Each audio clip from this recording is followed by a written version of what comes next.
bring Paul Rieckhoff in, host of the Independent Americans podcast. So that he's going after affordability, which is something I'm sure a lot of independents think about. And where he is a really independent area, Swing County. I think that's a smart strategy. I think that's a smart strategy to reach everybody in America, but especially independents. It's much more effective than questioning Kamala Harris's race or the name calling or attacking Tim Walz's record. I mean, this is the guts of what America is concerned about, affordability. Everybody feels like prices are too high. Everybody wants solutions. And it's smart for them to finally get focused. It looks like that's what a focused campaign looks like, because they've been in crisis control mode a lot. And this would be a much more winning strategy, especially if you want to reach independence. Yep. It's always a question of whether the top of the ticket can be as disciplined as and not that Vance has necessarily been known for his discipline either, but as the vice presidential candidate, I don't know.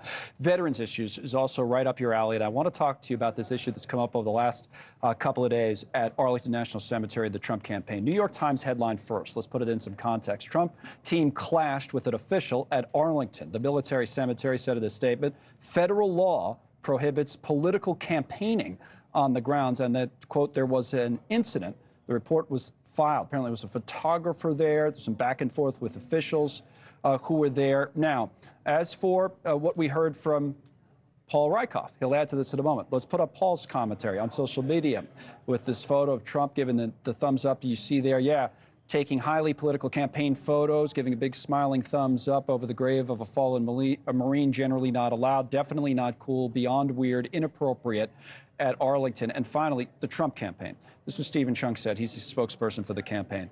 The fact that a private photographer was permitted on the premises and for whatever reason, an unnamed individual clearly suffering from a mental health episode decided to physically block members of President Trump's team during a very solemn ceremony, says the Trump campaign. So as we showed there, social media is something you obviously care about, something you were worked up about.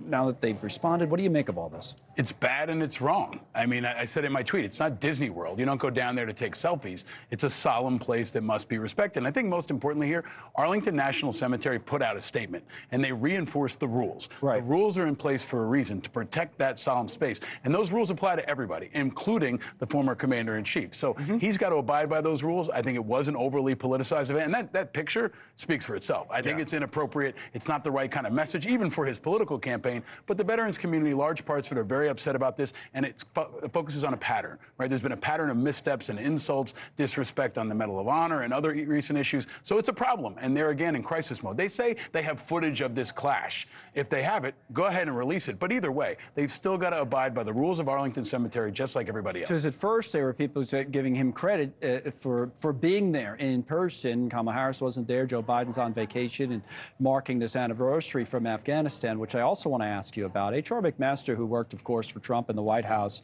the retired general, was on television last night about the withdrawal from Afghanistan, which everybody agrees was not handled well. But the question was, is it just Biden? Is it also Trump? Listen to this clip, then we can talk about Afghanistan. Let's listen.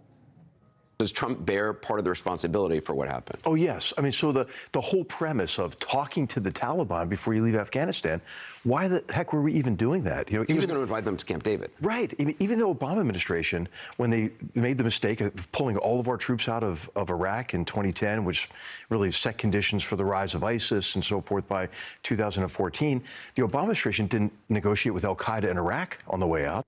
Okay. 3 years after Abbey Gate, give us the perspective on Afghanistan.